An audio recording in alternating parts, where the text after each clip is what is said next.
Bonsoir Nicolas. Bonsoir. Alors ce soir, vous allez nous parler de Geoffroy Roux de Bézieux, qui est le patron du MEDEF et qui suggère ce matin dans les colonnes du Figaro de revenir sur le quoi qu'il en coûte. Oui, alors le quoi qu'il en coûte, vous vous souvenez de cette idée, de ce slogan qui était celui du président de la République il y a un peu moins d'un an, qui consistait à dire que il faut aider les entreprises et les individus à hauteur de leurs besoins pendant cette crise, quoi qu'il en coûte pour les finances publiques. Et c'est vrai que commence à y avoir un certain nombre de voix qui expliquent que cette politique, elle est très coûteuse pour les finances publiques, ce qui est vrai, et qu'il faudrait commencer à replier de la toile. Je ne suis pas d'accord avec ça. Alors, certes, cette politique, elle est très coûteuse pour les finances publiques.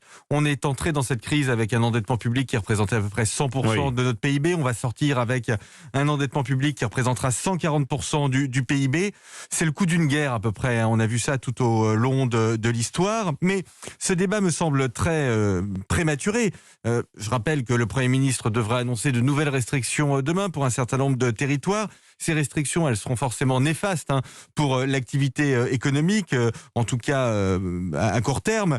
Et donc, il est extrêmement anxiogène d'expliquer à des entreprises, à des restaurants, à des salles de spectacle qu'on réfléchit déjà au fait de diminuer les aides. Ce débat, bien évidemment, il devra venir. Mais quand on sera sorti de la crise sanitaire et quand on sera vraiment en phase de reprise économique, on n'en est pas là. Donc pour l'instant, Nicolas Bouzou, on ne change rien. Alors si, je pense quand même que ce quoi qu'il en coûte doit être réorienté, redéployé vers les questions sanitaires, vers les problèmes sanitaires. C'est typiquement ce que font les États-Unis. C'est une partie de la logique du plan Biden.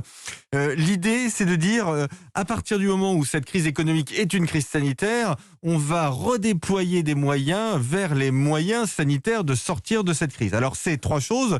D'une part, les vaccins. Je ne reviens pas là-dessus, on en a souvent parlé, mais enfin, notre campagne vaccinale était mauvaise au début, elle est à peine moins mauvaise aujourd'hui, et les restrictions qui vont peser sur l'activité économique, elles sont aussi liées au fait qu'on a pris du retard dans cette campagne vaccinale. Il ne faut pas perdre ça de vue. Deuxième volet, les tests. Alors là, pour le coup, en France, on est plutôt bon, on teste beaucoup et les gens n'ont pas à payer pour les tests. Et puis, troisième sujet qui commence à monter en France et qui est très présent aux États-Unis, c'est aussi financer des plans pour faire en sorte qu'on se contamine moins dans les écoles. C'est le grand débat qui a été lancé par la région Auvergne-Rhône-Alpes des purificateurs d'air. Il semblerait que ça fonctionne plutôt bien. Et là, il est clair que si on met de l'argent public, ça coûte pas très cher, ce serait quelques centaines de millions d'euros, vu la gravité de la crise, ce serait pas énorme, mais il est clair que si on met des purificateurs d'air dans les écoles, eh bien ça permet de laisser nos enfants, je dis dans les écoles, mais ça vaut aussi bien évidemment pour les collèges et les lycées, ça permet aux enfants de continuer de suivre les cours, et du point de vue sanitaire, c'est très sain.